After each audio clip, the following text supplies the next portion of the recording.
Welcome to the Rest Round with Butch Hiles and Gary Hashman.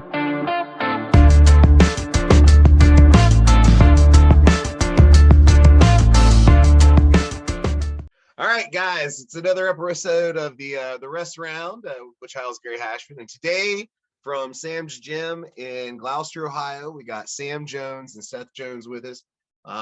This is an episode that I know I've been on Seth about it quite a bit. I'm excited to have Sam here. A ton of history, small town, but big aspirations as far as boxing goes. And Sam, you're kind of a legend. I appreciate everything that you've done for that, the area in Athens, and especially Glouster. Sam, there's 100 years of knowledge or more inside the doors at Sam's Gym. I've been friends with Seth for quite a long time, and I've been in Sam's gym quite a few times, and it's the best people, best atmosphere, best attitudes, and I appreciate everything that you've done as far as like giving people in Glouster somewhere to go and channel that energy into something good, especially the youth. And I know that's something Sam's been big on, but also like reaching out and doing your community work, and we can kind of get into that a lot, but Sam, I just wanted to thank you for coming on the show. All right, I'm happy to be here with you. So I was talking to Butch in the lead up to this and trying to get ready for all this, and I've talked to Butch quite a few times. I was like, I know Sam has a million stories, and it's going to be hard to whittle it down to the short time that we're going to be together talking about it, but just throwing out your best stories. But I do want to know kind of like, how did you get into boxing? And well, I kind of know the story, but I want you to tell it as far as like how your gym got started and how it came down to you, and obviously the next generation, Seth there, who's going to probably end up running the show after you decide to hang up the gloves for a little bit. So just kind of give it. That won't be too long. Not at my age, 82. I think Seth's just about ready to get the key here. Well, Gary,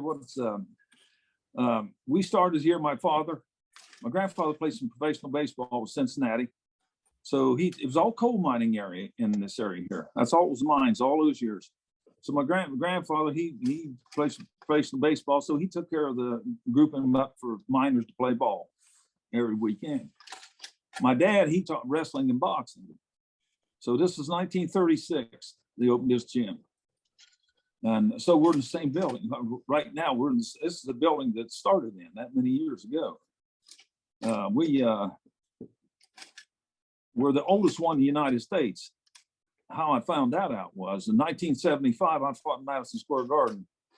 And when I did out there, they had I trained in Gleason's gym right downtown New York. It's a nice big gym.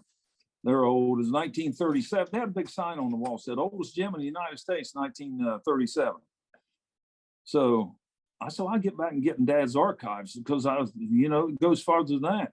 So when I got home, I said, you just can't say that. It has to be documented. So I got the Athens Messenger and the Glouster Press, all the local press talked about that. And I sent that out to that fellow out in New York. He called me right back. He said, we've done research all over the United States, from New York to California and so on. He said, how many's in your city? I said, we're just a village. You only got a couple thousand people. So he said, well, we didn't check on the villages because we thought, normally they'll go about one generation. Somebody runs out of money and then there it goes under.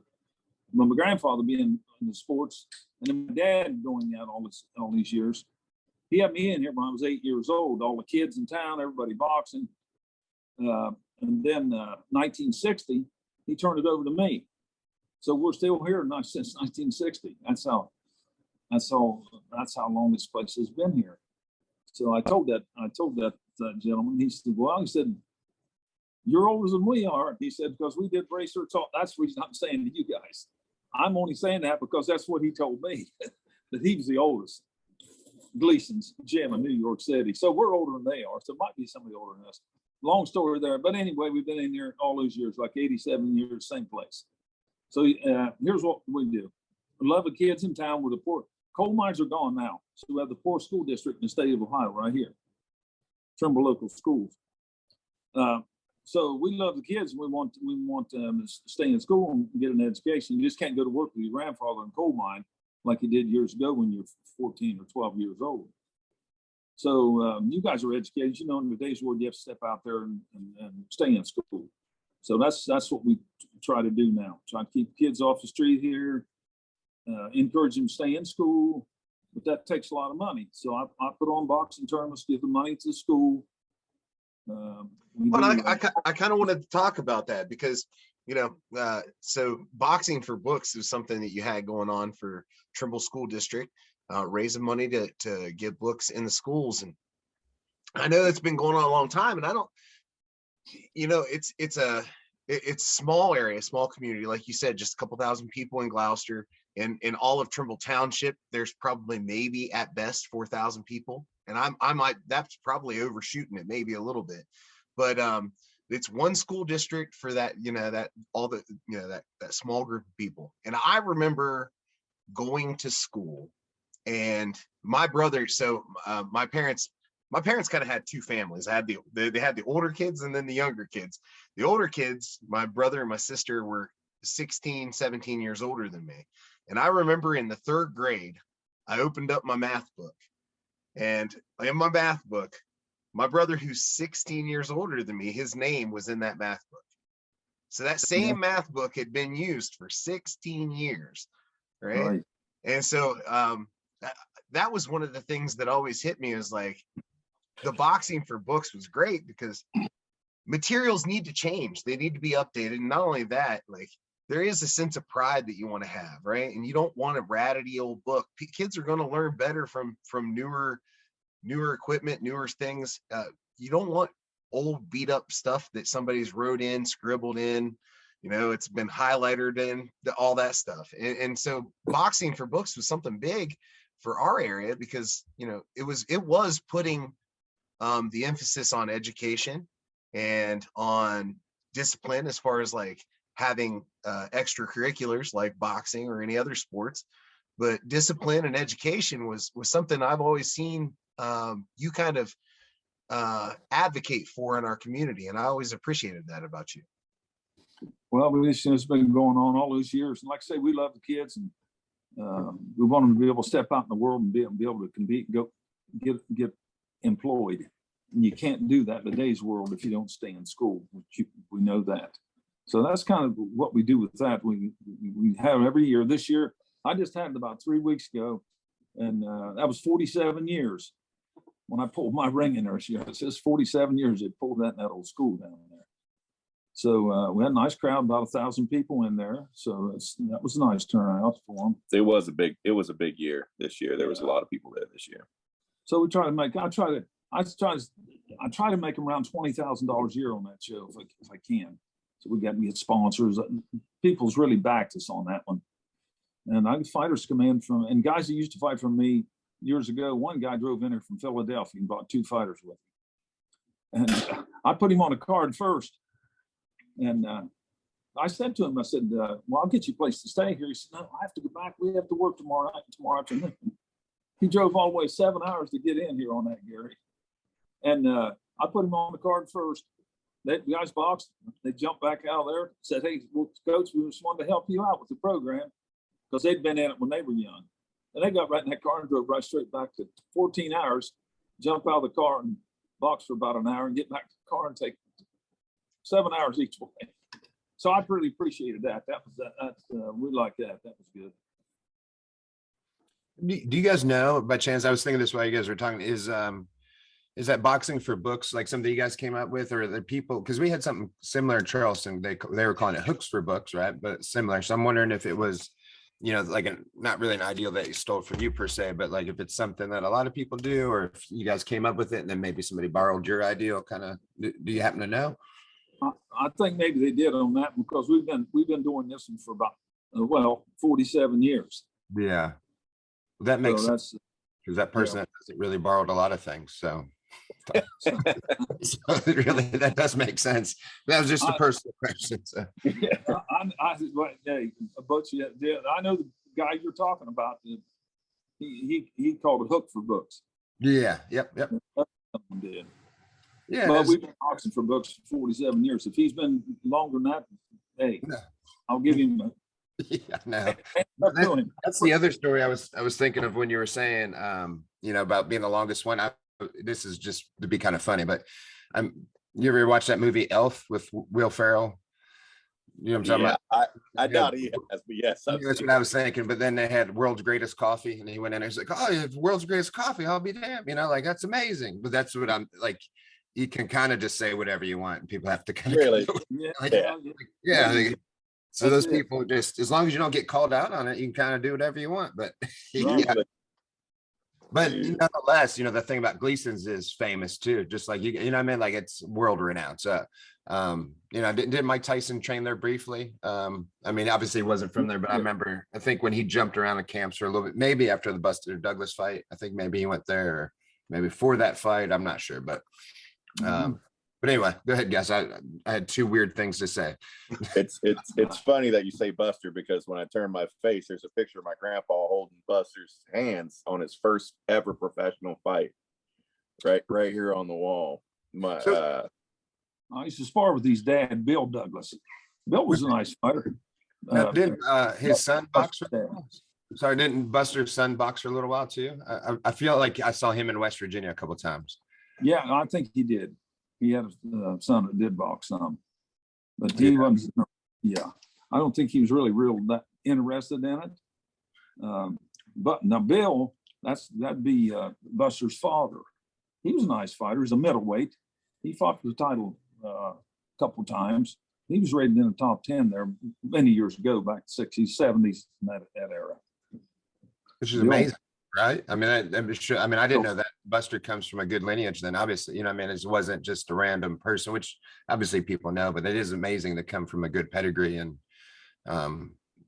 be involved in one of the most legendary fights that people of, kind of Seth and Gary's I generation. We're going to talk mostly about that kind of stuff because that's what we know, right? But, there's a lot more stuff than that. Like I want to hear about Madison Square Garden. Like, tell us how amazing that was. I hate to jump straight into that one. But as Gary said, I know you got a million stories, but as soon as you're mentioning fighting on Madison Square Garden, I know a lot of people know that story, but that's like the mecca of everything, right? So how did you feel going into that? Like, was it nerve-wracking going there, or not really, just another day?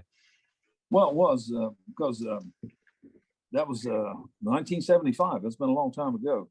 It was on ABC Wide World of Sports. So that's you're on a big show right there. Shines a big light on your club. I fought a guy what this one was, Butch, was boxer versus kickboxers. Oh, interesting. Boxer versus kickboxer. So I was fortunate enough from 74 to 78, I was a Bando champion, kickboxing champion. Heavyweight champion. So this guy represented straight boxing, and I was represented. They picked me out to represent the kickboxing. So when we went out there, and you're in the game, so you know what we work on. I had 30 fights. I was fortunate that I was undefeated. That's the reason why I got chosen for that one. But here's how I won most of mine.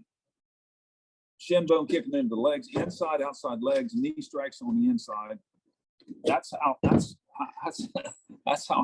lucky to break the guys down where I could, end up being victorious. So, but when I got there, this is the day of the fight. I'm shin bone kicking on the pads, and we're doing all my sparring and getting ready to go. So when I got there, the guy came out and he said, "Okay, here's the rules." He said, "The rules are this one." He said, "You have to." It was kind of like PKA rules. He said, "You have to kick eight times a round." And he said, he told me, "Stand up." He said, "Put your hands up." So he said, "No, up higher." He said, "Your hand has to be up level with your eyes. You have to kick 8 kicks above the elbows." Yeah, it's a weird rule for people that don't know, right? I'm sorry to interrupt, but for people that don't know, that's I know why they have it is so that you guys, like, you're fighting a boxer versus a kickboxer. They want to make sure you're not boxing, right? Yeah, that's right. So he said, "Get them up above the elbows." And I said, the sign out on front out here says boxer versus kickboxer. this is not what we do. We kick the legs, we do knee strikes. Now he said, oh, nah, that won't work. I said, I got a good fighter here. I can't let you bust these legs up. And so finally I said, well, yeah, I'm out here. So I'm going to represent our system. So I'll go ahead and fight you. And how about this one? He said, here's what we'll do. Now, since you're allowed to kick, you get 14-ounce gloves and we get the 8-ounce gloves. I said, it's like going to a shootout. One guy gets a 357 Magnum, the other gets a 22 pistol. I said, okay, look, I'm here, so I'll fight this guy, but I'm gonna have 8-ounce gloves. I'm gonna have the same size gloves. So anyway, the bout took off. I lost on a split decision. One guy had me the winner, and the other two had him the winner. But they deducted points off of me in 2 of the rounds. They deducted points because I didn't get the kicks up above where they wanted me to kick.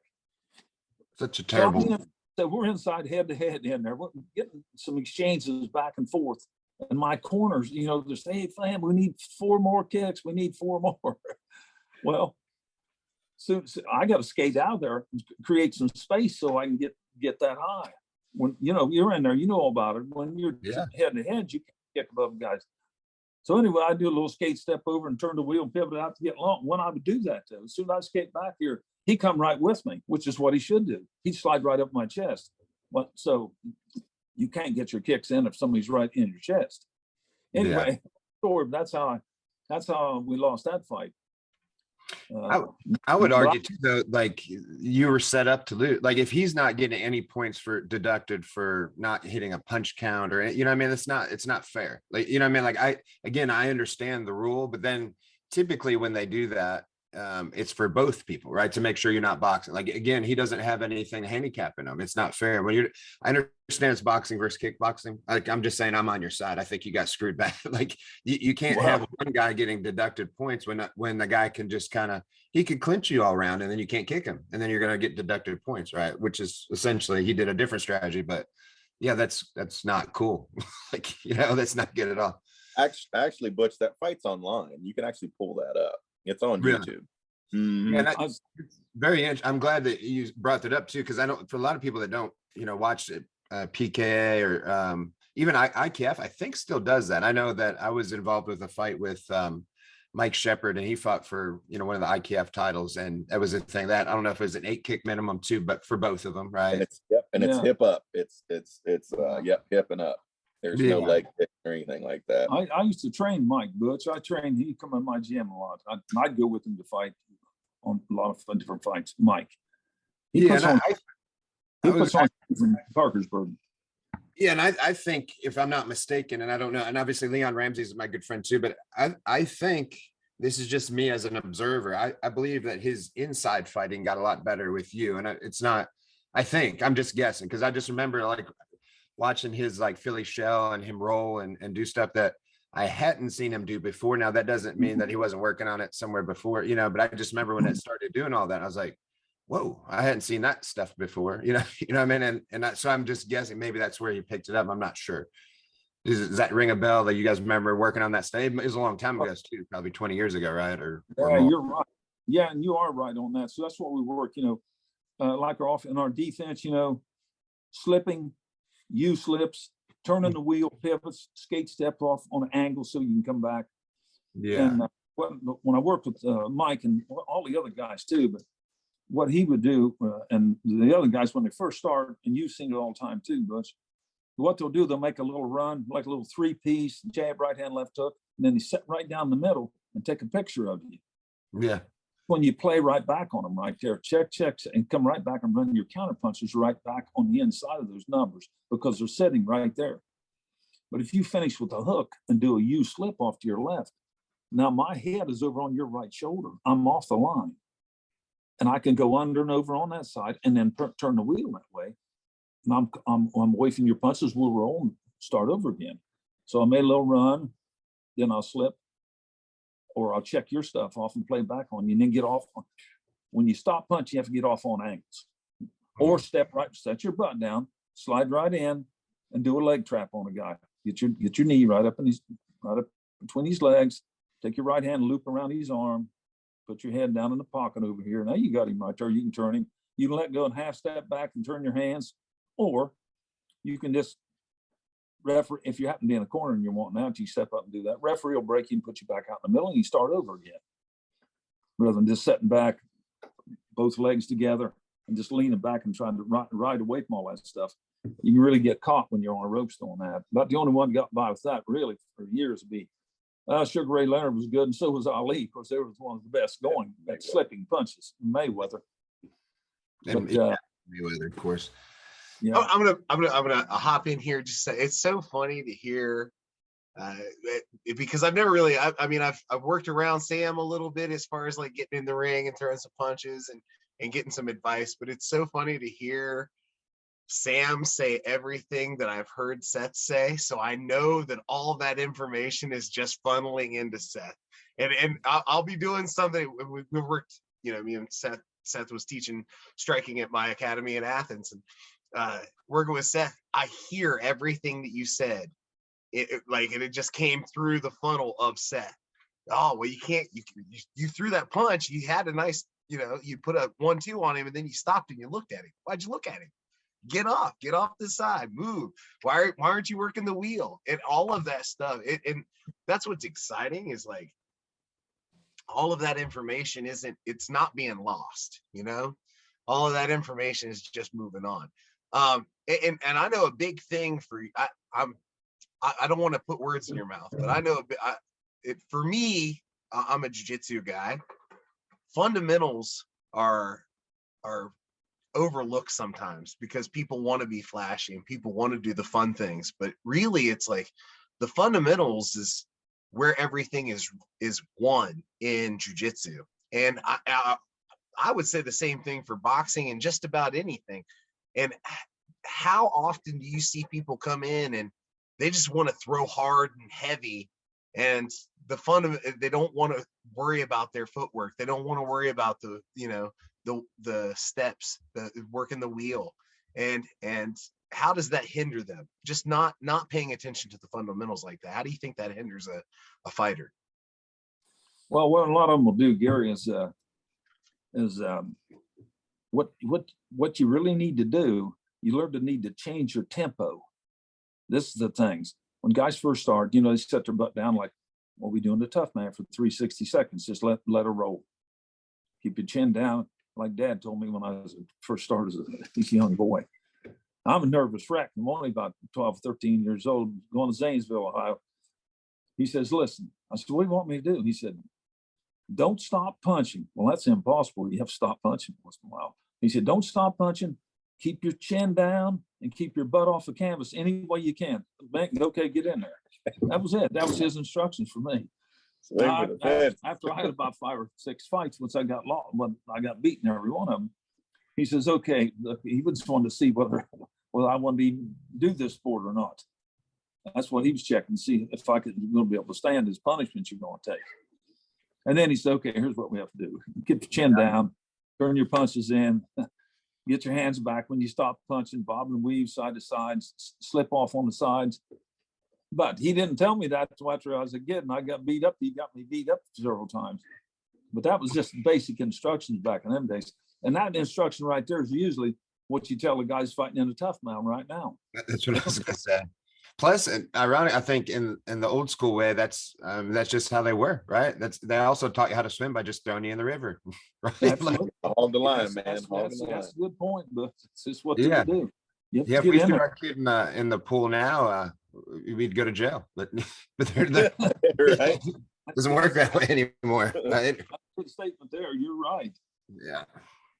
Yeah, that's so there's a lot of here's a kid that did a real good job down there. I used to train him, was Billy Fox from West Virginia. And I took him out there and he fought Hector Camacho out there, and he went the distance. So Camacho only lost on a very close decision. They called us, it was at the Hall of Fame out there, and they wanted somebody just so he could put on a show, Camacho. But he picked the wrong guy when he got Billy. And Billy came up there and trained real hard. And he drove all the way up here from where I am over here by Athens, Ohio. He lives in southern West Virginia, clear down. Yeah. So it was a long trip for him up here. And he'd go up here and he trained, and he'd drive back home or he'd stay with me. For about 6 weeks, he did that. And went out because I know I had to have him in top shape. He's just a tough kid, just punch, punch, punch, punch. But he wasn't closing up when he stopped punching. He didn't change it. I taught him how to change tempo. How do you change your tempo up? Because you guys know, your fighters, you can't load every shot. You check, freeze the hands off, punch into those hands, freeze the hands up, bang. Now load up a couple and roll and reset. Take a look. How are we doing here now? Right back on. If you're going to fight, especially if you're getting out in deep water fights, anything more than 3 rounds, amateur, you start fighting pro, where you're going to get out 4, 6, 8, 10 round fights. Then you have to be able to change that tempo up, or you'll dump all your fuel, and then the guy will come back on you. So there's a lot to learn there. How do we change his tempo? And you guys are both fighters. You know, when you get stung, you automatically want to fire back. So you have to, that's a tough one to learn right there. You get stung, bang, bang. Just roll and reset. Don't even change the expressions on your face. Keep going the same speed because it's natural. You just want to fire back. Is what you want to do when you get stung like that. But you got to learn how to head check it, because you'll have your time as the fight goes along. You know what I'm saying? Well, and it's pace, right? Like there is a pace that you have to, there's a pace that you have to keep, but inside that pace, you have to speed up, slow down, speed up, slow down. And I've had, you know, I've been, I don't know, I think lucky might be the right word. I've been lucky enough to have a 50-minute jiu-jitsu match. Now maybe that's lucky. I don't know. It was terrible after I was done, but I'm glad I went through it. But I remember somewhere around minute 47 of this jiu-jitsu match, and the way it was structured is the first 30 minutes, and then after 30 minutes, they stand you back up and you start standing again. You go again, and then if it goes another 10 minutes, they stand you back up. So it gets restarted. We're standing up, and we're somewhere around 47 minutes, and it gets stood back up. And I shot the best double leg I ever shot in my life, and it was because of tempo change. Both of us were tired, right? And we're deep into the 40-minute zone here. We're both tired, but I was just like, this is where I'm going to explode, and this is where I'm going to get the takedown. And I snapped him down. He postured up. I got in deep on the double, turned the double, take him down. And it was all because of tempo change. We were both real slow, real sluggish, and we gotten used to the pace of being real slow, real sluggish. And then I just fired. And it was the change of tempo that caught him. It wasn't that I did anything amazing or anything better than I had done before earlier in the match. It was the change of tempo that caught him. That's good. That's what you have to do. Learn how to control your emotions. But you guys have been there long enough to know what's going on. That's for sure. You've had a lot of fights. You and Butch, you guys, you know what's going on. You know how to change your tempo. When do we fight? When do we rest? How do we do that? How do we rest? On the leg traps and things I was telling you, you got to post up on the inside with my hands. When I get roll on the inside, my head's on the left side. I might go under and over and then roll. And when I'm rolling back through, I'll take my head and I'll move that guy's right hand out. With my glove. And then I'll rip an uppercut right there because I've just cleared out. So I have poke rooms over here. You got to learn them little things: turn, shoulder turn, keep a guy off balance. That's things you have to do when you're fighting out, when you're going out in more than just a little short 3-round fight. So there's a lot of things to learn. It's almost too much. It's almost too much. There's a lot of things to learn, and then you start to forget the things that you've learned, and you got to relearn them, and that's the hard thing. Like fighting in general, whether it be boxing, jiu-jitsu, MMA, like there's so much. It's so expansive that there's a lot to take in, and trying to find what kind of fighter you are, what kind of practitioner you are is difficult. And that's kind of something I was curious about too. You've trained a lot of fighters, Sam. When you see an attribute, because I know in jiu-jitsu there are physical attributes that make a fighter one guy and another guy a different style. Are you looking at that? Like in jiu-jitsu, obviously I'm more of a jiu-jitsu guy, but if I see somebody who's long, got a lot of height, not lean, he's probably going to be good at triangles, darce chokes. He's going to have a good guard. And that's the kind of thing that if he wanted to compete, that I would kind of funnel him towards. If I've got a shorter, more compact guy, I want him to wrestle, be on top, heavy, lots of pressure passing, and probably more traditional standard attacks as far as like mount attacks and guillotines and stuff like that. In the boxing world, is that something that you're looking at? Hey, you're a long guy, you're a rangy guy, I want you out there, keep him off with the jab. Or is body styles and other attributes, natural attributes? Is he athletic? Is he got a lot of, does he have a lot of energy that can, he can really push the pace? What kind of things are you looking for in a fighter? And then how do you coach them to fit themselves the best? Well, if you got, if it's a shorter, stocky fighter like you're talking about, most of the time they'll fight off their front leg. We want pressure because you can't set back. You get caught on the end of everything. If you're a shorter fighter and the guy's 6 or 8 inches taller and you have a big long reach. But what I try to do with my students, which I have all kind of drills where you learn how to fight off the front leg and then off the back leg. So I'm 6'2", and I fought around 200 pounds. So I was just as tall as most of the guys I fought. Guys are a lot bigger than me in today's world. So I could open up, I could check and move. I could use the whole ring, those skate steps, pivot, in and out. But if I catch somebody, get them hurt a little bit, now I learn how to set my butt down and get on that front leg where I can turn and rip shots on the inside. But what I'll get when they first come in, I have drills to go through. I want to see what kind of rhythm they have.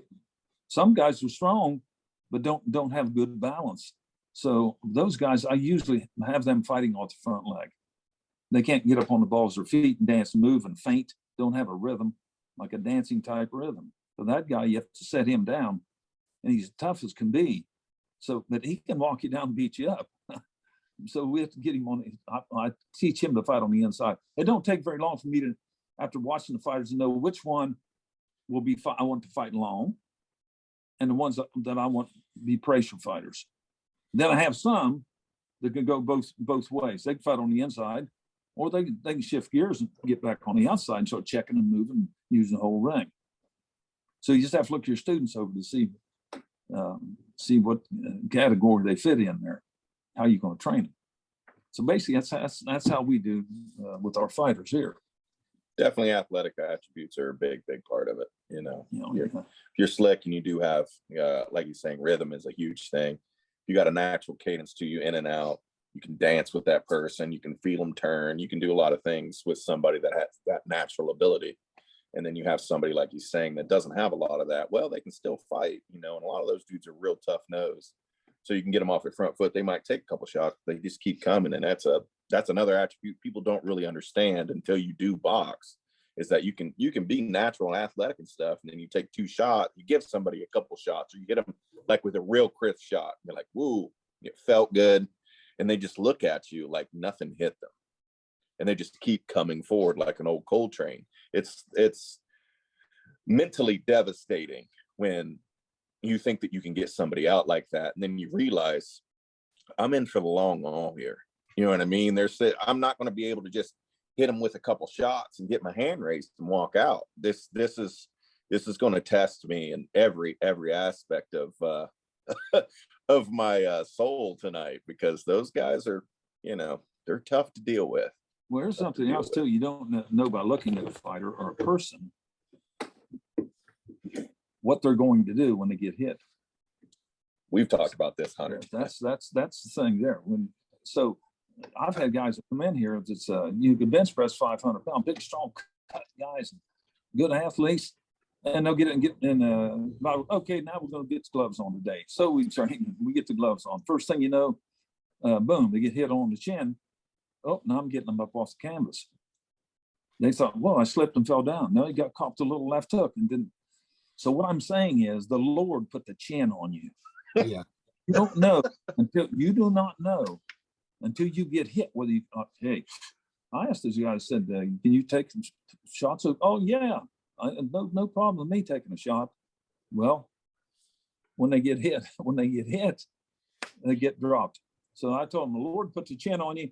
So you're going to find out when you get hit on the shin whether you can take it or not. Not just say I can take it. I think I can take it, but I really don't know until I really get hit. I mean, clean on a button.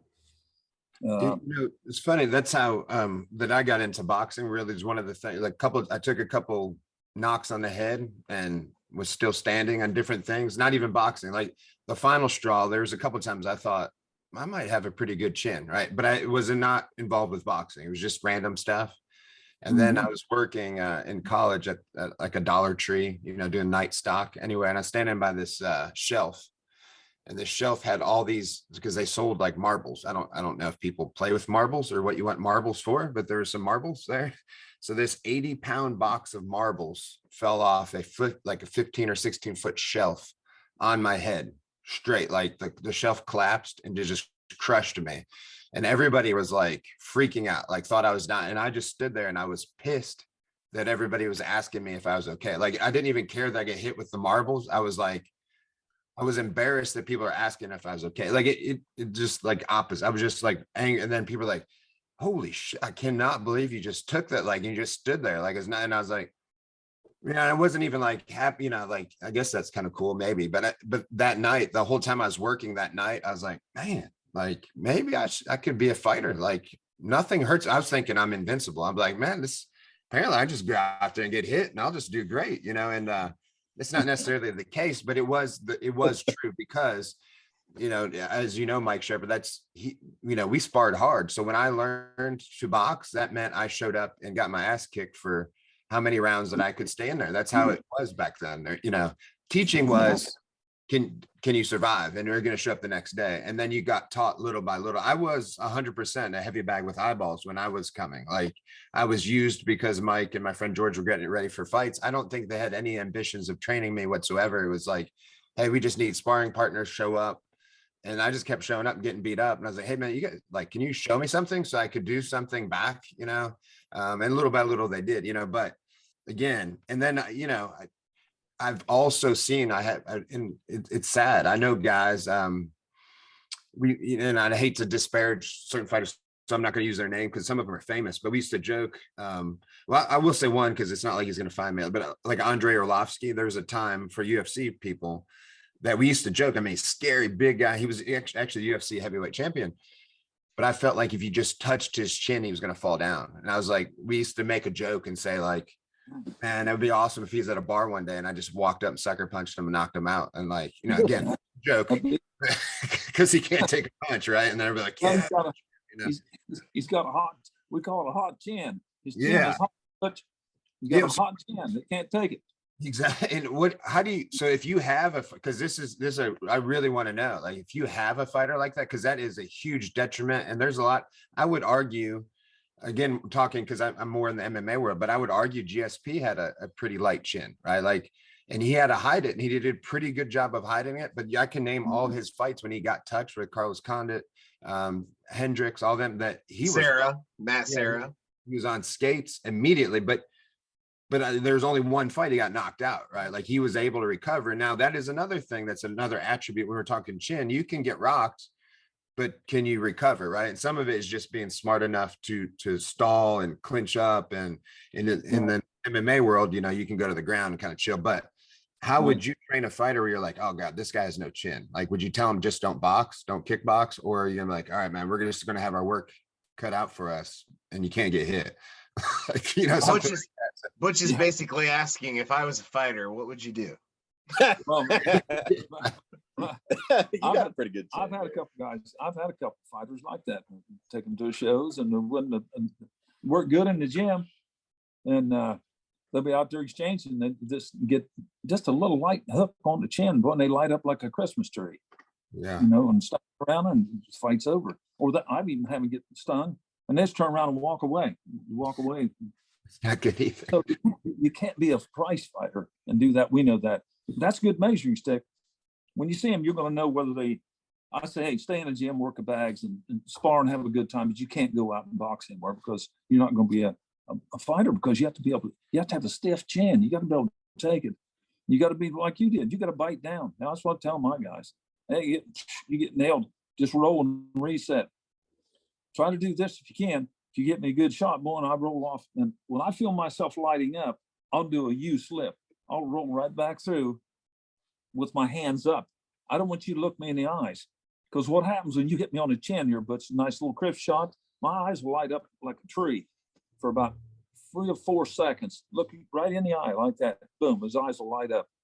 And when they do, you jump right back on them right then. But what's you try to do?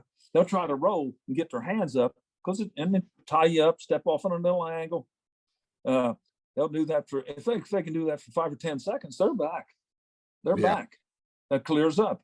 But if you go walk right back into another one real quick, oh, boom, now the fight's over. You're on the canvas.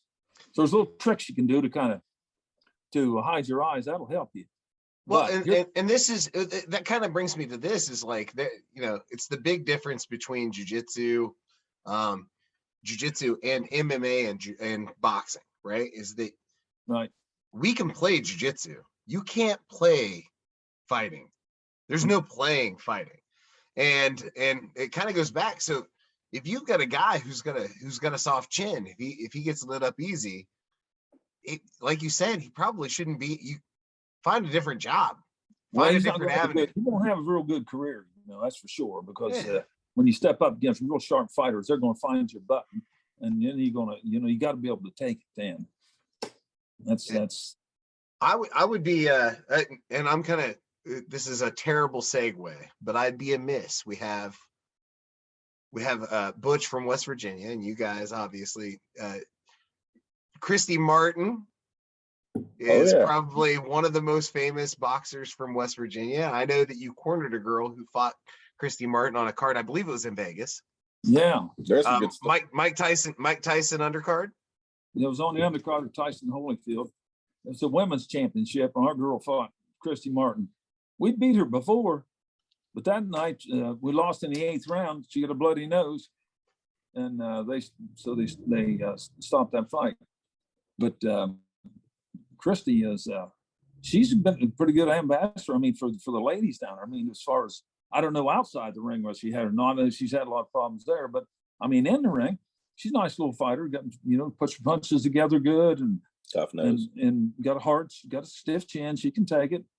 But the girl I had, his name by Steubenville, her name was Andrea Deschamps. That's the girl that I took down there to fight her. But that's the night when Tyson bit Holyfield's ear. Yep. I like if you had you guys in on that one. No doubt. Our match is over. Absolute chaos. We're standing. There was 20,000 people in the building.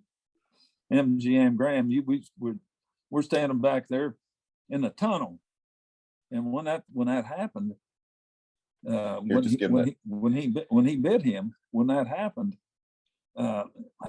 people went crazy, started screaming and cussing and throwing things and everything. So, that's fight's over. That was like in the 3rd round, and people's running for the door, and it was a wild night. They had to shut that casino down. Think of that, for 8 hours to get everybody out of the road and get back. Look at the millions of dollars that would cost. Yeah, shut the thing down. Jesus. Seth, were you there too, or? No, I wasn't. I was still pretty young then, but the story that he told me, and I don't know if I should say that, but whatever. Regardless, where they were watching the fight from was at the tunnel. There's the A-lister section. So when you watch a fight, it's always in that side view. It's about the best view that you can get when you're watching on pay-per-view. And if you look back into the stands, you get that A-lister section. You get you see all kinds of stars, I guess is what I'm saying. And the way that I heard it, my grandfather told me, was when that fight broke out, and everybody started running. They were in the A-list tunnel where all the A-listers came in at. And when they started running, everybody was running for the door. You know how bleachers can suck into the wall, right? Yeah. High schools and stuff. And then they have curtains, that you can slide over those open gap holes. They just kind of make it prettier so you don't see all the metal and people don't get in there, whatnot. He was telling me as they were running up the ramp, my grandmother and Andre were just kind of standing there watching, and got tucked into the side. He said, and the first person he saw running up the ramp as full bore as fast as he could go was Clint Eastwood, the toughest man alive, was running up that ramp as fast as he could go. Well, he's just, you know, it's time for me to get out of here because those guys are all down. They get the ringside seats, you know. They come all the stars down. It was a big show, you know. It's on that one. I'll tell you this one real quick because I know we talked forever here, and I'm happy to talk to you guys tonight. Real happy to talk to you. But we went to. I took a boy, one of my fighters down to. We fought Canelo down in Mexico. Brian Camichis. I was hoping we would talk about Brian. Yeah. But yeah, Brian. Yeah, I took him down there, and he fought Canelo, which Canelo's a great fighter. You know, we went down there, and One of the greatest. and yeah.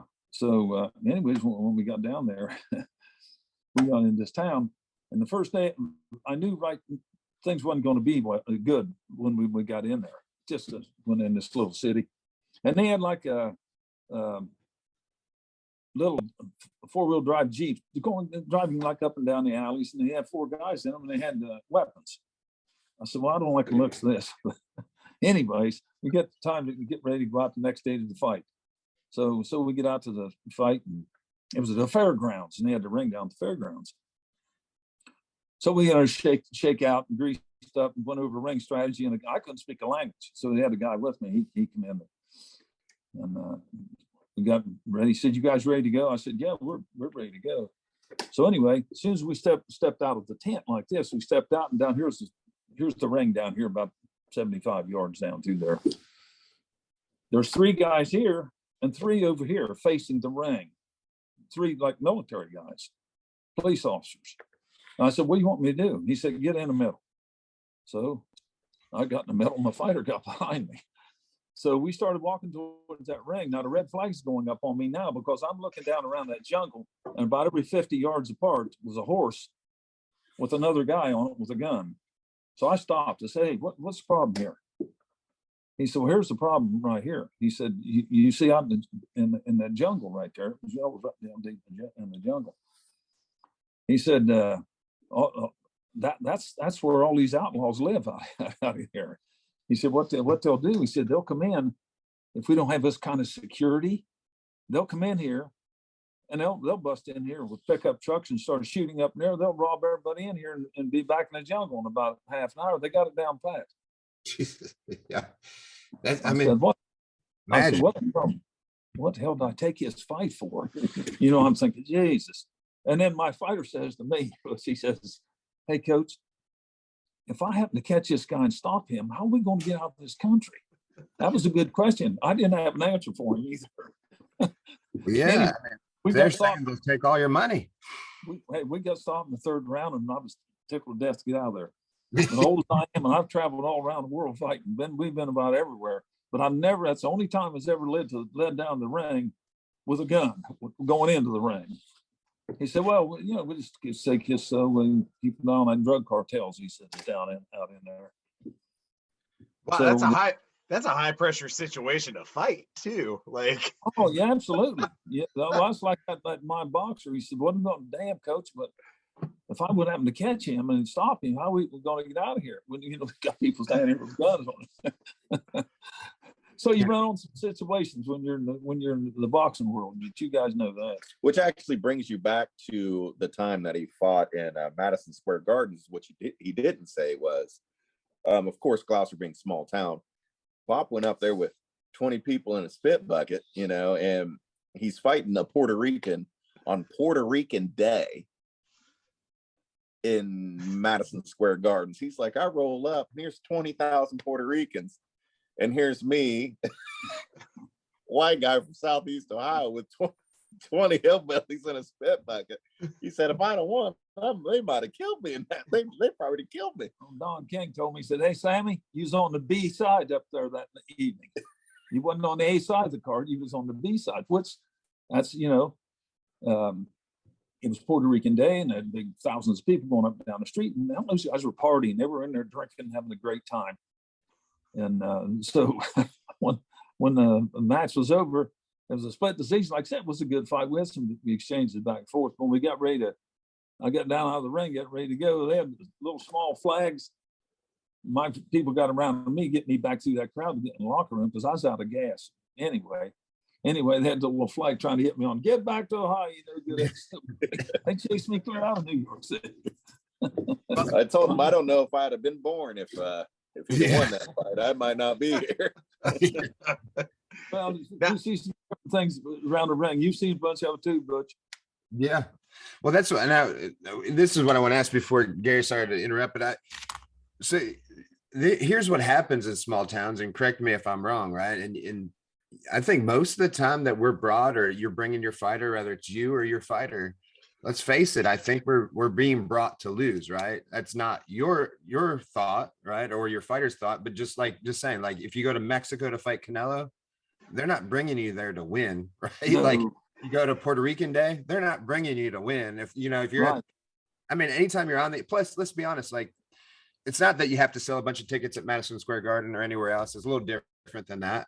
But that is the case, right? Like, they're putting you on a main show. Like, we've had some fighters on Mayweather's undercard and stuff like that. But I know what we're there for, right? Like, but also look at it like a huge opportunity, right? So I would tell our fighters, like, yeah, the pressure's off. Like, nobody's expecting you to win this fight except for us, right? So you need to go in and light them up and show what you got and just relax. And I know that that's easier said than done because the stage is the biggest stage that they're ever going to see.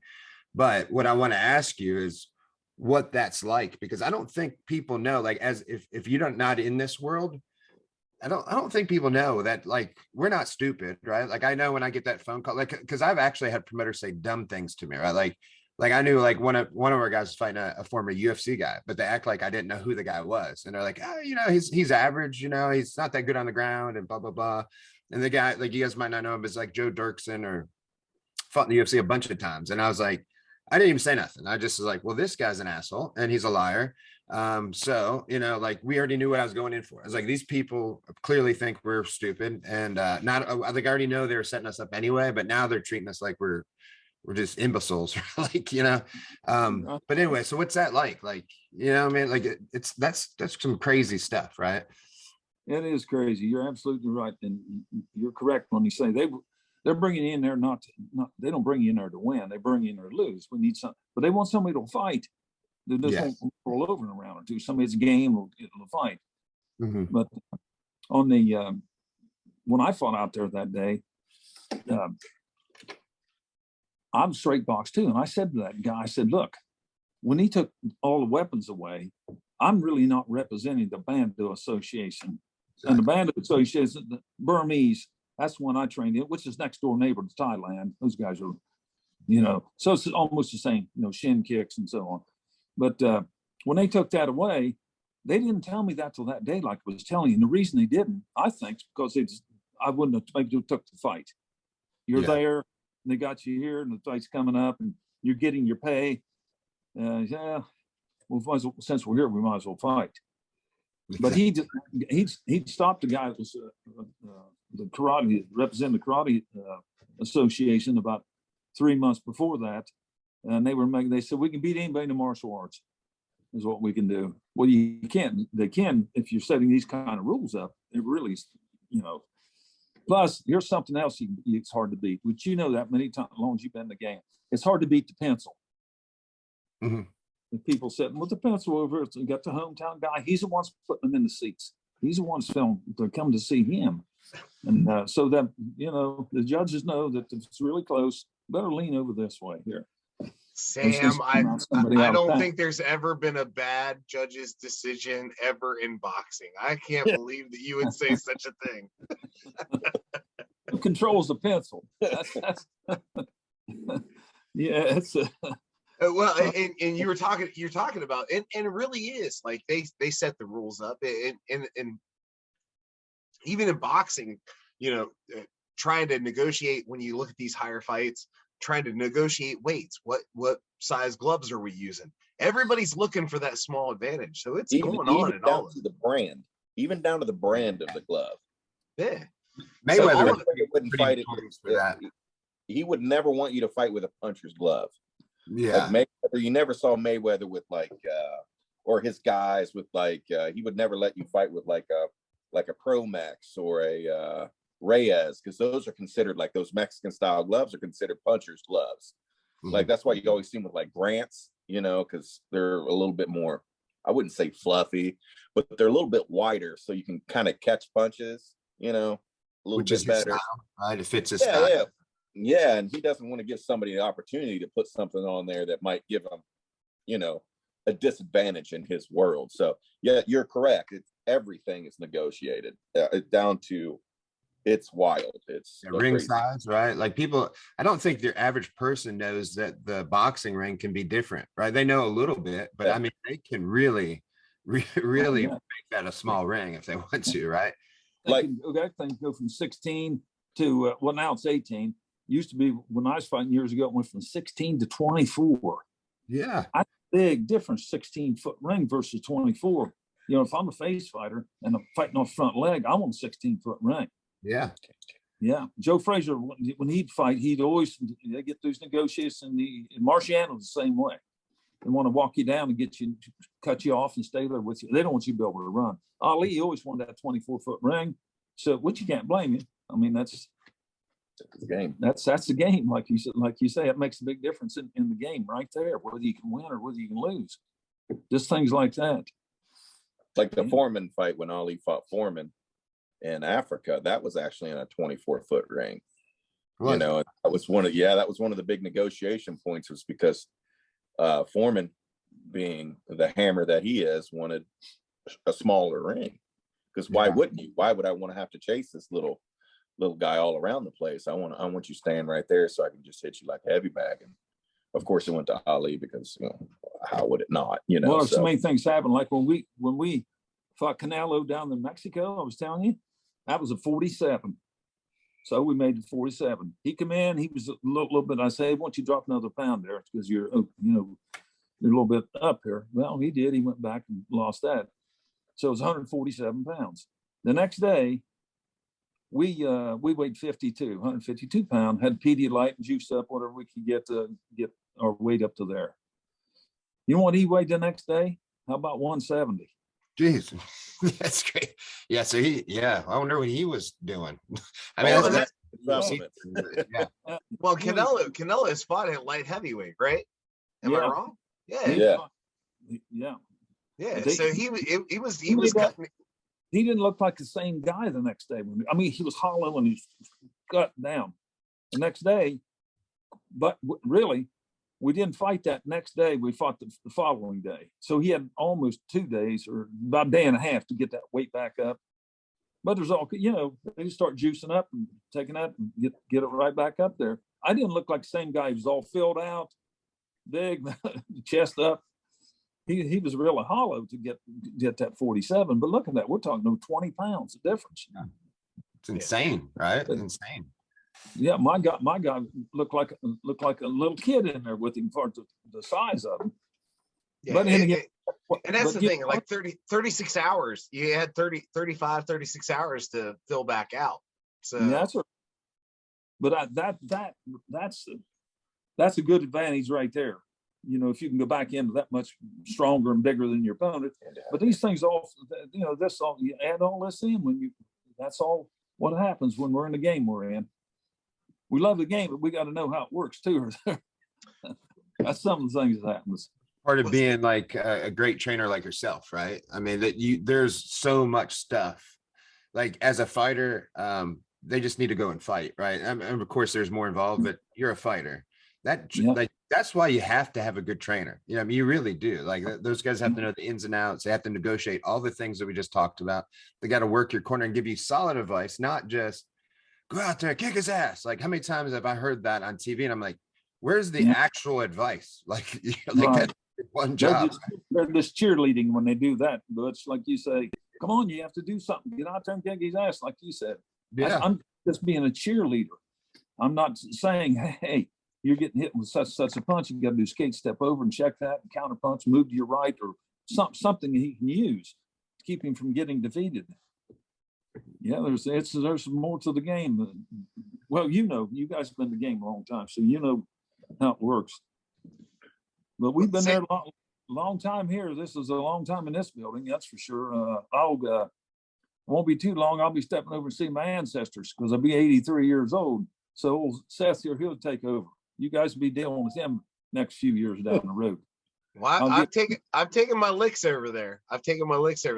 And now we need to get a couple of stories because the Wonder Bar. You had the Wonder Bar, right?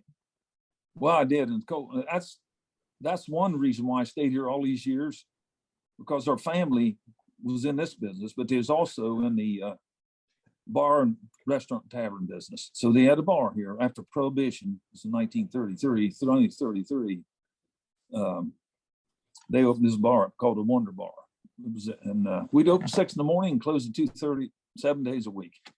And you had 1,000 coal miners getting off work here back in those days. So you couldn't get up and down the streets here. Whole different ball game. So anyway, I ran that thing. I had 30 years on my watch. My grandfather, my dad, and then me. But it kept me right here where I could just run down the street and run my gym, and then go right back and run my restaurant and tavern in the evening. So we've been there. We was there all that years. We was in 60 some years we were in business when I sold out. And I'm certain the entire time that you were there were never any stories. Nobody started any ruckus or anything like that. I'm sure it was everybody that came in was just a nice, polite gentleman or woman, and everything was wonderful. You know, you get a bunch of hard working guys crawling around the coal mine a day, and they're tough and ready to go. When they come in, they get a few shots of whiskey or something. They don't want to dance on the floor. They thought, let's get up on the bar, get up high where we can dance. Yes, whoa, calm down, get down here. So from about 12 o'clock at night till 2:30 in the morning, it's just like he's in the ring. Shut down over here, break, step back, come back this way. Coal mine, tough guys too, and hard workers too. So that's the kind of life we've lived here in this coal mining communities right up here. Any good stories? Any fight stories from the bar that like things got a little out of hand or anything like that? Well, there was there were several stories like that. This was during the time that cops weren't necessarily handling the patrons like they would today. You know, they wouldn't be called. They wouldn't be the first people to be called. They would be more like the secondary to come get the people that were laying in the street. You know, because they were littering the road. type situation. So, but yeah, go ahead, Bob. Well, when you run a place like that, you know, when you have like say miners, good hard working guys, and they make good money. So you know they come to they come down and have a good time, but they get a little out of once in a while. They get a little too ornery, so you have to calm it down a little bit and get back to business. We get back to the playing music and having a good time. So, but that's the reason why I could stay here. Like I was telling you, if I hadn't had that bar where I could make a living for my family, I couldn't have just stayed here to run my gym. Yeah, it's hard to run a gym, right? Like, you know, we don't have to get into all of that, but man, it's a labor of love, especially any kind of fighting. Really, I was gonna say especially boxing, but really any kind of fighting, because what you're ultimately hoping for is, you know, that you guys get on some of these famous cards that you have been on, right? And then you maybe make a little bit of money there, but it's few and far in between. And then let's be honest, a lot of these guys are poor, right? So it's not like you're robbing them. You're still helping them. And if you've helped them, you've paid for their gas, you paid for their food, they paid for their lodging. Of course, this fight's taking care of that, but their life is not going to change because of this fight typically, right? Like, so it's going to be a continual labor of love, and you have to love it. You have to love the grind. You have to love helping people and to stay in it, because it's not for the money, right? It's not. I know people on the outside sometimes think that. I have I own a gym, and people say that all the time, like, oh, you must kill it. I'm like, man, you're in a different world than if you think that's happening, because that's never gonna happen. Absolutely. Glad we have the lights on this month. Butch and Sam's running the gym, and it's a labor of love for you and I, because there's not that the money's not no money we can retire on, that's for sure. We just try to keep it going, do the best we can, and you know, we're all about helping people too. We want to have a good time, and I try to get kids in this poor area up there here, like I was telling the kids, on the live on the back road over here. Half of them don't have what they want to eat and everything. So we get them and put them in the car, and if we go to Columbus or somewhere for a boxing match up there, stop the restaurants, and they have to be real polite. Yes, sir, no, man. That's the way I have them speak. So I want to teach them, but when they come out of the families, maybe none of them had a job since the mines went down for last generation or so.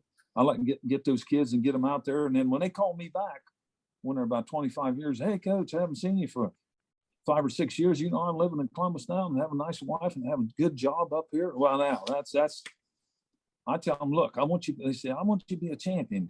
When they see all these champions on the wall, I say, I want you to be a champion too.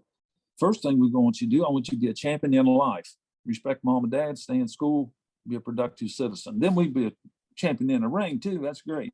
So we want to try to be a champion in both places. That's the main thing right there. To me, that's what I shoot for.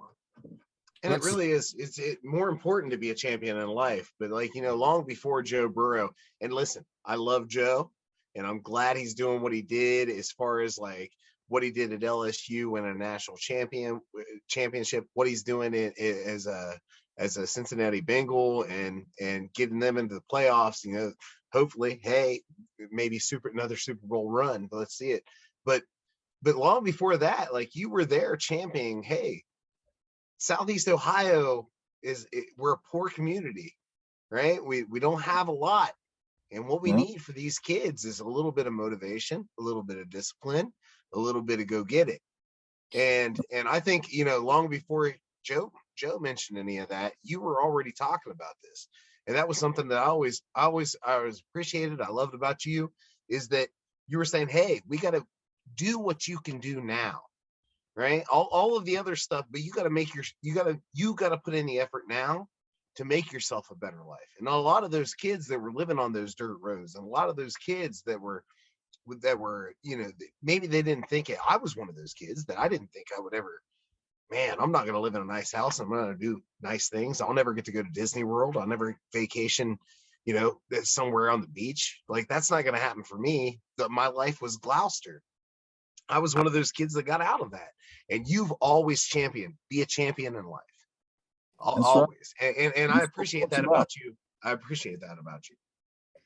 Yeah, I don't pass up anybody. They sitting on the street, I get them up, get them, hey, what are you doing today? Now, can I help you? What are we going to do here today? Try to get them up out there and get them moving down the road of life. So, and that's a tough one, going down the road of life. We all know that. Boy, it's up and down, full of hills and valleys there. And we get off the blacktop, sometimes starts bouncing over against the guardrails. We're off the track now. So wait a minute, we got to let's get back up on the main highway so we can run down and have a good life going down the road. So, and sometimes it just takes just maybe one little thing, like to come in and get in one boxing match, to find out what it takes to train to do that and meet some nice people and going down different towns, and that might change them like that. We've had a lot of them change like that. So anyway, that's what our mission is right there. That's an important mission. I would argue that today's world doesn't have the same kind of outlook and making the person better in life as well as the gym, right? And you have that, and I think it's important. A lot of people preach that, but one thing that I notice about you and that I notice about all of the older trainers or all the people that I respect, you have a great way of communicating that, like the little phrases that you say. I love it because I don't have that, like the way that you talk, just saying just little metaphors about life and stuff like it. I really love it because I feel like that's how you connect with somebody. Like if you can connect it in a way that the metaphor makes sense, where like for example, I don't say that. So I just say, hey, you got to be better in life, right? Sometimes that's hard to like, you're like, okay, what's that mean? But if you're like, well, you gotta be better in life, there's gonna be some ups and downs, you're gonna be going on and off the road, hitting the guardrails, and then people are like, okay, because it's resonating and it's going longer and you're still thinking about it. And I love that. So I respect people that say that because it's a skill that I don't have, and the way that you communicate, and I think it's a valuable thing. And I think more the trainers in the other generation, not my generation, have that. I really do think. I think that's like, I don't know if you guys were trained differently or you heard more people that way. I'm not saying nobody does that today, but 100% I recognize it as soon as you say it, and it's powerful to me.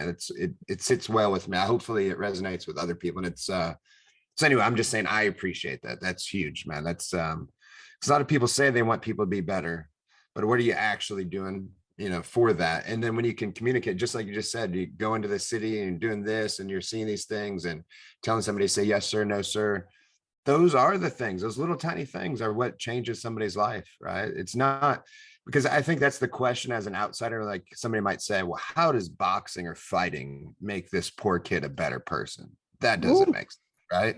Oh, And so then we're like, well, let me tell you how, right? That's right. And that's the difference, right? But there's so many people that say that. And so, and I think that's why this message is important, because you're saying, okay, here's how I make this person better, right? And here's what we do. And then you can be like, and then that same person that's saying that is like, oh, okay, I never thought about that. I did, because they only thought about the punches and the fight, and right, like they're not the violence. Yeah. I mean, it obviously said, I mean, it's echoing with you. Is that something that you've noted? I mean, you grew up around this. What do you think? How has that shaped you for being right now? For me, it's I found out a lot about myself through having to put yourself in the fire.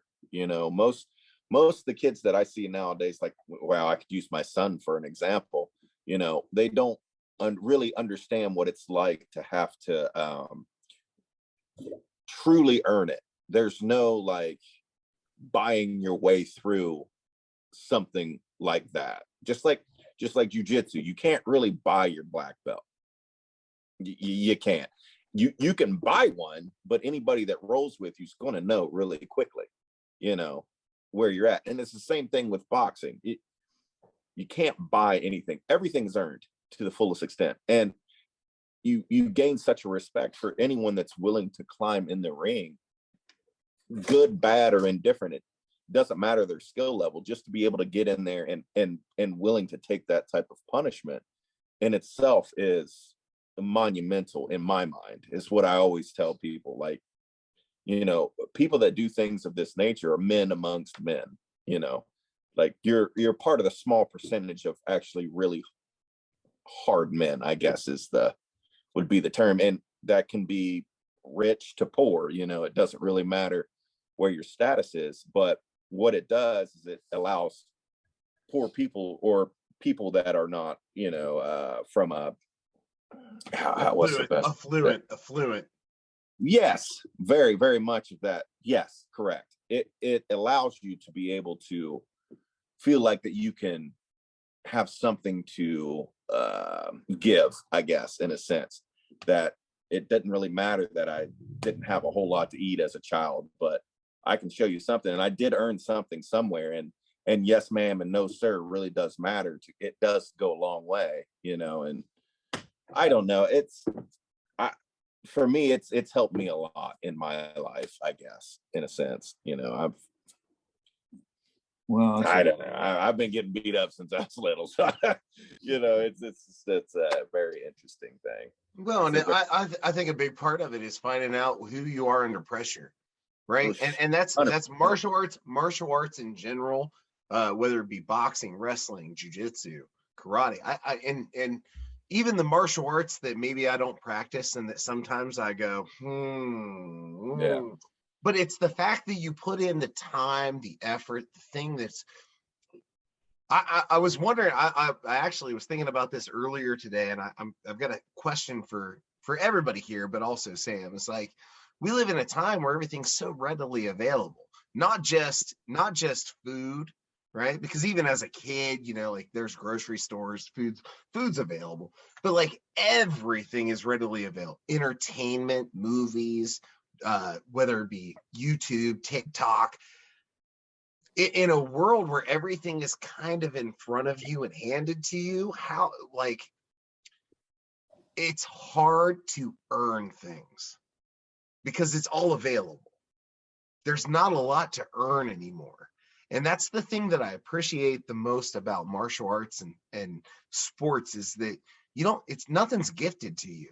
You don't get to go onto a field and somebody just hands you the first place ribbon, right? You don't get the champion. You got to go earn that stuff. And how do we get this? Because I obviously, athletes are still athletes, and it's not that those guys don't exist, but how do we get this what feels to me somewhat soft culture.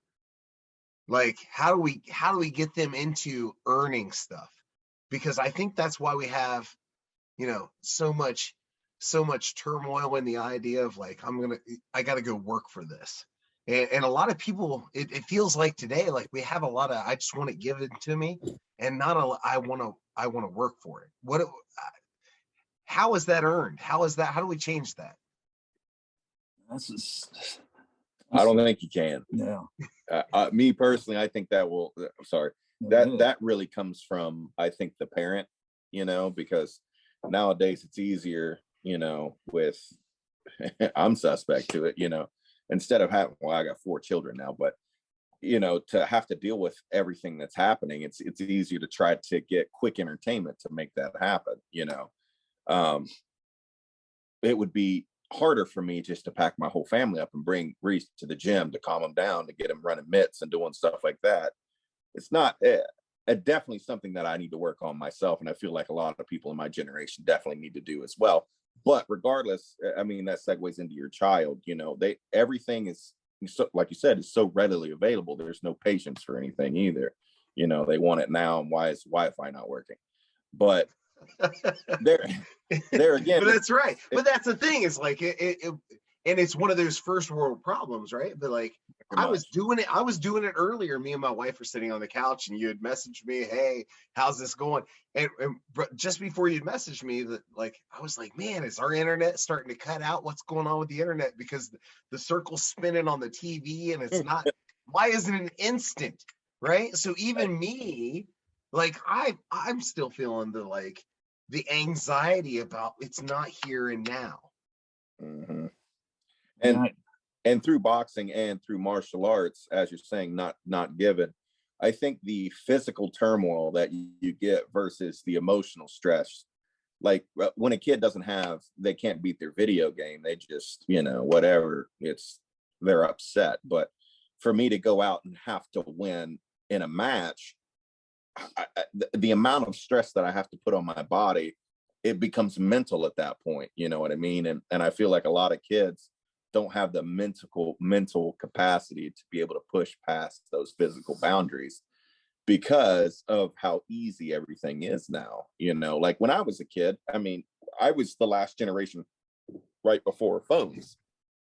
The iPhone, I was out of school before the iPhone came along, so we still had to go to libraries and stuff like that. For me, I didn't come inside till the street lamps came on, and now I can go through Glouster and not find a child anywhere, like riding bikes or anything. Like when I was young, if you wanted to go find your friends, you rode your bike around and found where all the bicycles were, and that's where your buddies were. That's everybody's playing football, baseball. I mean, you could go to the park and there'd be 45 people waiting to play basketball. I drive by there, there's no one there now. Like, what would you have done if you had that skate park there? I would have died there. Yeah. Well, and that's the thing, is like, and what happened? Like, it used to be, and it's the big, and maybe it's just me getting older and me trying to, like, I wish my kids did the stuff that I did, but just like you said, not coming home until the street lights came on, right? I was at Robbie Cooper's house, and I would wait until Javon called for Robbie before I would ever even think about going home. And until then, we're in the edge of the woods, and we're building forts, and we didn't know what we was doing, but we were just hammering nails into other wood until something looked something like what we wanted. Right. And like that whole experience, that's all gone. And it kind of, there is a little bit of, I don't know, I feel like maybe my kids are losing something in that. And the self-reliance that is going out from, 10:30 in the morning on a Saturday until 6:00 at night, without talking to my parents, like, and being in the woods and just doing my own thing all day.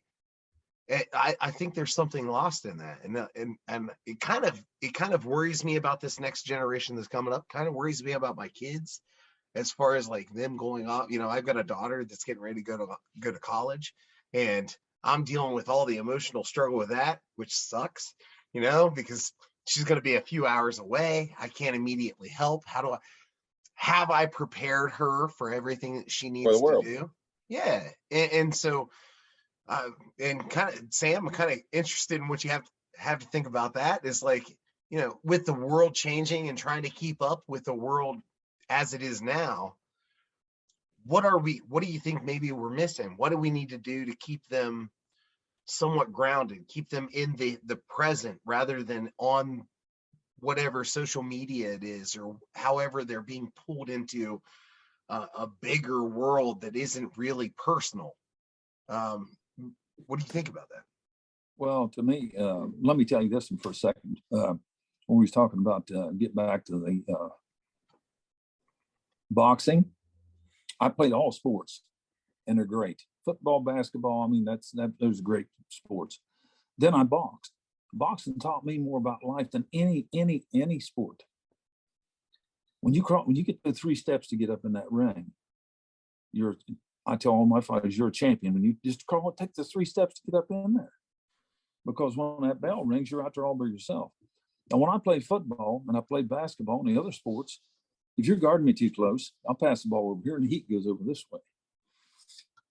Same way with football, you can double team a guy, trap him, there's all kinds of things we can do. But you get in that boxing ring, when you look and you crawl up in that ring and look around, there's 1,000 people looking you in the face, and there's your there's your opponent looking at you. No, he's wanting to take your head off. So say you're having a good evening, and this happened to me on one occasion. I happen to be having a pretty good evening. I'm moving around and winning this match. My opponent really wasn't that good of an opponent that evening. So out of nowhere, big wide punch, I didn't see it, bang. I'm down. And I'm up and I'm stepping in post holes, staggering around, and lucky the bell rang, so I got to get back to the corner. So my father said to me after icing me down, you only have 2 rounds, get back in there. That's all you have to have is he's told 2 more rounds. But here's what you can do in that sport. You can lose every round, as long as there's 10 seconds left to go and you're still punching. Keep your chin down, don't give up, and it taught me not to quit. Do not give up. When you start down the road of life, you have to take that with you. Because you lose your job, you lose your family. You're down in a valley. You got to work hard to get up out of there. You can't. If you quit, you're going to stay there. This is what I really push this, like we was talking about. So, but that taught me more when I'm raising my family.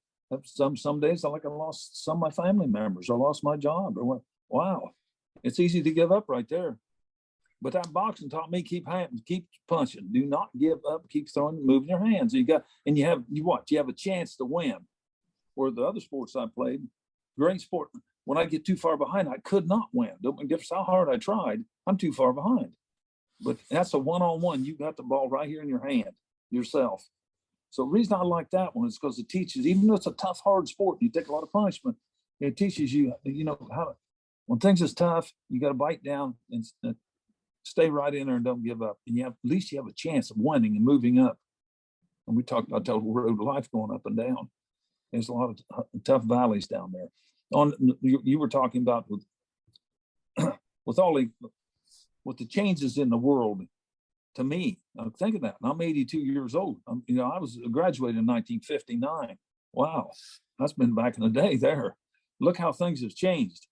All the high phones and all the technology they have. It's so much different. So I try to stay me. Of course, I'm like Sam, an old timer. I just keep things nice and basic. Try to stay right in the middle of the road. Just cruising along. Don't get too much going. Run the speed limit. And that's how I try to go down through life myself. Because I'm older and I'm not full of energy like I was when I was younger. But it's hard to you have to keep up this modern technology, that. Like we talked about earlier, you have to go to school. These things you have to do, you gotta, or you'll get lost in the shuffle. You just have to do it. I know there's a lot of things that you'll see now with cell phones and all different things. You say, wow, I don't know much about that. So you have to go to school and keep up to date with what's going on, or you get lost in the shovel. Don't you think that it's easy to get lost? Yeah, I definitely think that it is easy to get lost, but for me, I think the big worry is things are progressing, especially social media, and the world is now smaller, even though it's obviously the world's the same size, but it's so much smaller than what it was even when I was a kid. I remember I was thinking about this the other day. I remember I was in the 4th grade when was a Desert Storm happened, and so I was in the 4th grade, and I came home, and on CNN you could see there was the square with the crosshairs in it, and it was a F-16 fighter pilot or whatever flying over top of Iraq and dropping a bomb. And I remember my dad saying, this changes everything about war we've ever understood. Right. Yeah. Because until then, it was like all of the information we got about war was at least a day behind, if not days behind, from what was reported. And now it was it was instantaneous at that point, right, that we were watching it live happen as it happened. And now it's not world news that's happening live. It is the lady in California who is doing deadlifts, and she's doing that live on your phone. I know it. Not on television. She's doing it live on your phone. And that boggles your mind to think that this is out there, but it's out. That's how things are going. Right. And not only that, but we're guilty of this. Like, we're doing this now over the internet. Butch is in Charleston, West Virginia. You're in Glouster, Ohio, and I'm in High Point, North Carolina. And together we're doing this now. Right. And so, and it's happened so fast. All of those changes have happened in such a short amount of time. And I think the thing is, like, how do we stay grounded in this? Right.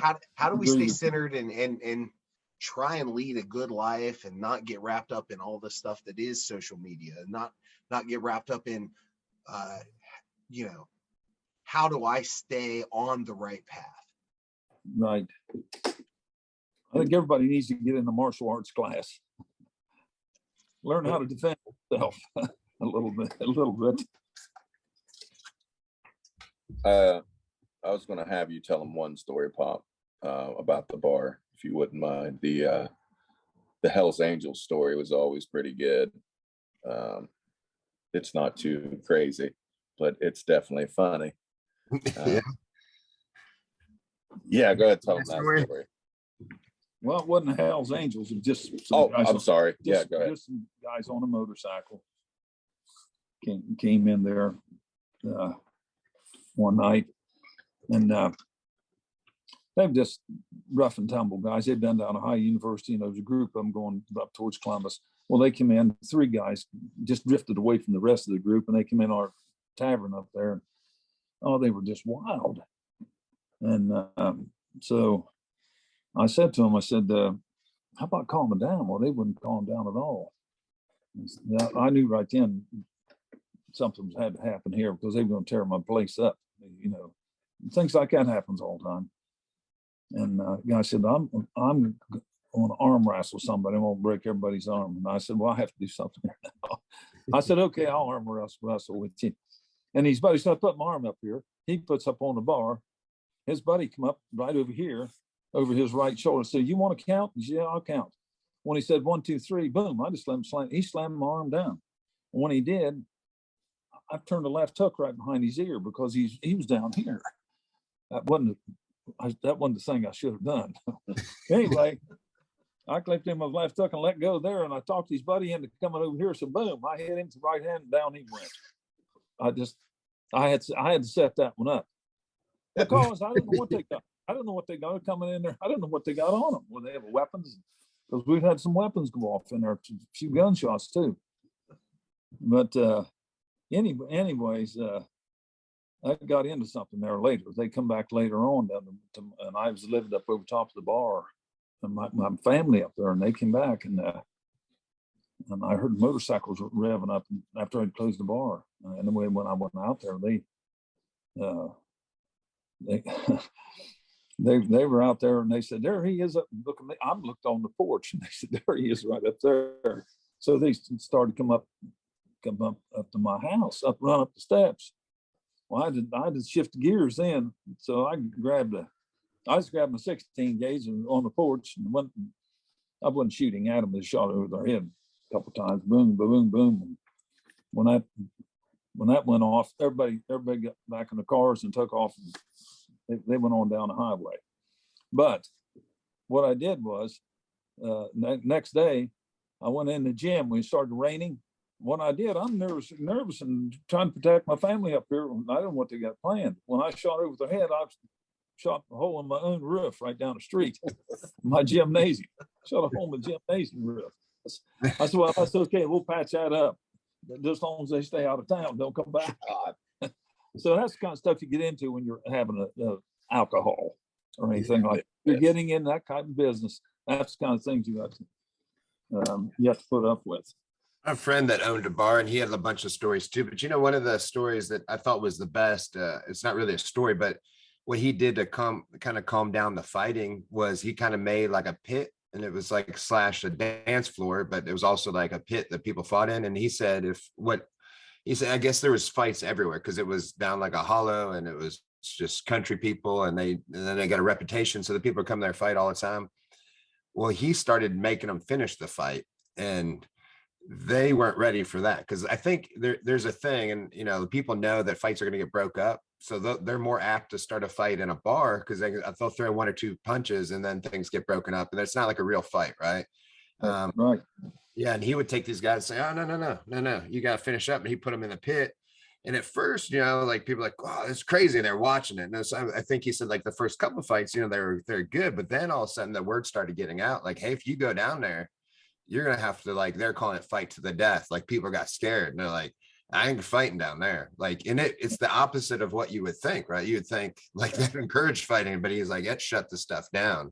And I thought that's so unique and funny. I was like, that's a great idea, or was a great idea. I'm sure the cops don't think so, but Yeah, that is a good idea. That's a great idea. Yeah, you gave them all the opportunity to finish, and then they realized they didn't want to play at that game. He calmed them down. That's exactly right. That's what you have to do sometimes.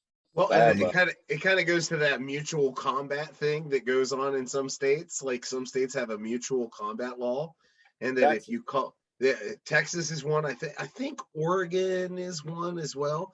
But like if you say, "Hey, I challenge you to mutual combat," then you both come out, and a cop watches as you fight. Then you get it out of your system, and when one's done, it's over. The fight's over, and everybody goes home. can't be sued. Nothing. No suing, no nothing. That's a good deal there. Yeah, that's boy. You could have used a little bit of that, huh? I see the wheels turning. He's like, "Man, if I just did that a while back." I'm thinking about all that stuff we got into back in the day. Yeah, well, and thinking about it, like some of my best friends are guys that I fought growing up, and some of my best friends now are guys who, like, obviously I'm a jiu-jitsu guy. Some of my best friends now are guys who tried to choke me unconscious. There you go. That's it. Yeah. That's right. I say that to my wife. All my best friends I've punched in the face. every single one of them. All of them. I've done something to them where they've physically hurt me somehow. Yeah. It's this. I don't know. I have the best bonds I have with those people are usually the ones that I've had physical combat with, or whatever, boxed or rolled with or whatever. Just get you brothers in blood, type deal. It's a bond that a lot of people don't really understand, but it's a good one. Especially women, right? They all think we're crazy. So no women. Yeah. That's it. You're right. Yeah. When it's well, we cover a lot of territory here this evening. We did. Yeah. Well, Sam, I want to thank you for coming on here. I want to thank you for, like I said, everything that you've done for our small community in Athens, Ohio. and especially in Glouster. You know, you're somebody that I've looked up to. I've always tried to model myself after you, as far as like when I was running Bobcat, when I was doing jiu-jitsu. I wanted to make things accessible, affordable. And so it's something I've always appreciated about you, is like there was nobody turned away. You know, everyone's welcome at Sam's Gym, and I've always felt that for myself, and I've seen it in others, and it's a beautiful thing. It's a magical thing, and what you're doing, and that, you know, I've always tried to emulate that. There shouldn't be anybody left behind, and you're a true advocate for that. That you know, we're all here to help each other, and I really appreciate that about you and about what you're doing. So I wanted to thank you, and thank you for coming on the show. I appreciate you. Well, I appreciate that. Thank you for that. That's like we said earlier there, just try to keep the kids off the street and so they can be productive citizens going down the road of life. And in this old club I have here, I don't charge anything. So I might have 20, 30 people in here, might have $3 in the hat, donation, put $1 or $2 in. It costs me about, I get by about $10,000 or $12,000 a year to keep it going out of my own pocket. So to me, it's worth that if you help save some of these kids and get them down the road of life, get them going where they can be productive, like I say, not end up being incarcerated and things like that. That's what we're all about, really. And I think when both you guys have been warriors, been in the gym, so you know what I'm talking about. When if you get in the ring, whether you're boxing or jiu-jitsu, whatever you're doing, when you give it 100%, I mean, you're dog tired when the match is over, lungs are burning, you're sweaty. But when you see that person, you see that person again 3 years from now, he'll run clear across the street and want to shake hands with you. And a lot of places I played with other sports, you don't get that close bond like you do when it's one-on-one and you're just trying as hard as you can, and all the lungs are burning and you're on fire. You can't hardly walk back to the corner. And then when it's over, you shake hands. So that's you got to learn how to shift gears on that one. Anyway, that brings you tight to that person. Obviously, guys that when I fight many years ago, some of the guys that are still left alive, every time I see them, they'll run over and grab me around the neck or start wrestling around with me. It's a bond. You get a bond like you guys know. It's because you've done it a lot of years here. Yeah, well, and I like I said, it's one of the things that I've always admired about you. It's probably why I'm such a good friend with Butch, is because how much he cares about his community, how much he cares about his students, how much he cares about just the people that are around him. And you know, a big thing that we're doing, you know, we're trying to use this social media as a good, right, as a way of like sharing, you know, the idea of human development, of personal development, as a way of advertising that you can do things that you might not think you can be able to do. And that it's one of the reasons I've always admired you so much. It's one of the reasons that I'm friends with Butch. It's why I love Seth. You know, all of the things that I think somebody needs to be productive in life, as a citizen, as a friend, as a father, a mother. I think all of that comes from the idea of go ahead and put yourself in the struggle a little bit and try and be better coming out on the other side. There you go. That's good. For sure. You know, Butch and I might be a relation. Oh yeah. Because, my ancestors moved up here in about 100 years ago to work in these coal fields up here from Charleston, West Virginia. That's where they were from. Really? Well, that's interesting. Yeah. Well, hopefully, because then I'd be related to somebody really cool. Because right now, that's what I'm thinking. We think the same. We try to take care. We try to take care of the students and try to help them all we can. So we might be a little relation there. At least we both from the same city way back in the day. Our ancestors, Charleston. Yeah. Well, and speaking of that, one thing I want to finish with is because you are so important to us, how, if somebody would like to donate to your gym to help the youth in Glasgow and help you guys, how would they do that? Do you have any way that they could contact you, or can you think of one in 1 second or 5 seconds? Well, anybody donates or anything like that, they just put down the donation to the Glouster Boxing Club. Okay. And, we're nonprofit. They can just write it off. So that'll help on that one. So. Yeah, and I encourage everybody to do that. I know that, you know, everybody's asking for something, but this is important, right? There's a lot of kids that this is going to help. And again, just like he said, he's doing this out of a labor of love for basically free. And this is not supporting his family in any means. He's doing everything he can. And it's tough on people. You know, if you want this thing to stay open and keep going, they need some help always, right? That's true. Absolutely. Well, you know, you're in the business, everyone. Yeah. To keep the lights on, that's for sure. You'll have to when you come up this way, you'll definitely have to come check this place out. Yeah, you got to come stop and see me up here. Because just the pictures itself, man, I'm telling you. I'll tell you what. Put my name in there, Sam Jones Glouster Boxing. Google that one up, and it'll have the Historical Society came in here about 6 months ago, and they were interested in this. All these places we've been all around, halfway around the world in this boxing. So I go around the walls, those pictures to tell you where we've been, where we fought, who we fought in the different places, and then the coal mining and about the coal mines that were in here. And it's the history of this, history of the walls. It'll say on there the tour of the wall. Just click that on. That's awesome. Then check that one out. Check it out, pull it up, take about half hour to watch it. And you can see, it'll give you a real good idea about our gym. Where you can picture my grandfather up there on the wall there with old Babe Ruth and all them. So these, for coal miners, they stepped out and did pretty good. Yeah. Oh yeah. Yeah. That's awesome. All right, Gary, we'll bring us on, buddy. Yeah, well, again, I thank you guys for coming on. I appreciate you. You know, obviously me and Seth are really good friends. Sam, I've looked up to you for a long time, and it's been a great chat, and I appreciate you. Oh yeah, Butch. same here. Hey, listen. Butch. Go ahead. I'll tell you. Hey, love to the family for you guys, and God bless. And I'm happy to speak to both of them here this evening. I got to get down and check old Butch out down there one of these days. I get down to Charleston. He'll have to come up here. He'll give him an idea once he looks around that wall to see what we're really doing. Yes, absolutely. All right. Absolutely. All right. I love you all. Thank you so much. God bless you all. Butch, I love you. Seth, I'll see you soon, brother. All right. All right. Take care. Bye now.